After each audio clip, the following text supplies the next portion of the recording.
মহাদেবপুরে ১০৮টি কক্ষের মাটির ঘর, ইতিহাসের গন্ধে ভরা স্মৃতি যে অপরিসর।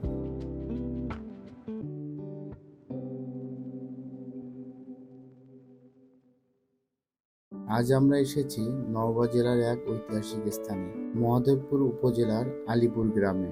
এখানে প্রায় ৩৩ বছর আগে গড়ে উঠেছিল এক দোতলা মাটির ঘর, যা দেখতে প্রতিদিন দূর দূরান্ত থেকে আসেন দর্শনার্থীরা।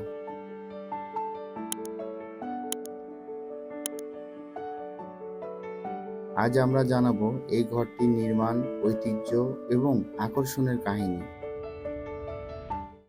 নওগাঁ শহর থেকে প্রায় ২৫ কিলোমিটার উত্তরে অবস্থিত আলীপুর গ্রাম, আর মহাদেবপুর সদর থেকে প্রায় ১১ কিলোমিটার দক্ষিণ পূর্বে। আমাদের চোখের সামনে দাঁড়িয়ে আছে বিশাল এই মাটির প্রাসাদ, যা ১৩ মাইল মোড় থেকে পিচঢালা পথ ধরে পশ্চিমে ৫ কিলোমিটার এগিয়ে গেলে দেখতে পাওয়া যায়। ১৯৮৬-৮৭ সালের তখনকার দুই প্রভাবশালী ভাই শমশের আলী মণ্ডল ও তাহের আলী মণ্ডল প্রায় ৩ বিঘা জমির উপর গড়ে তোলেন এই দোতলা মাটির ঘরটি।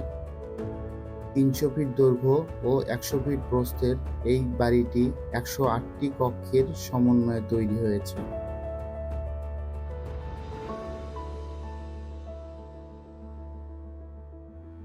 মাটি, খড় আর পানির সংমিশ্রণে তৈরি দেয়ালগুলো যেন সময়ের সাথে সাথে লড়ে আজও টিকে আছে।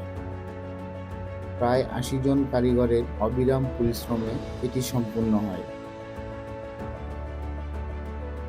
এই মাটির প্রাসাদকে গরিবের এসি নামেও ডাকা হয়, কারণ গরমে এটি শীতল আর শীতে উষ্ণ থাকে, যা আধুনিক ইট সুরকি ঘরের চেয়ে একদমই আলাদা।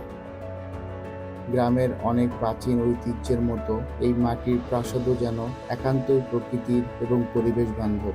পশ্চিম পাশে একটি পুকুর খনন করে ছাউনির জন্য ব্যবহার করে হয়েছে ২০০ বানপিন। এই মাটির প্রাসাদ বর্তমানে নওগাঁর মাটির প্রাসাদ নামে পরিচিত। যদিও বর্তমানে প্রাসাদটির ভিতরে প্রবেশ করা সম্ভব নয়, কারণ মালিকের পরবর্তী প্রজন্ম ঘরগুলোকে ভাগ করে নিয়েছে, আধুনিক কিছু পরিবর্তন এনেছে। তবুও দর্শনার্থীর কাছে এটি রয়ে গেছে এক ঐতিহাসিক প্রাচীনতার সাক্ষী হিসেবে।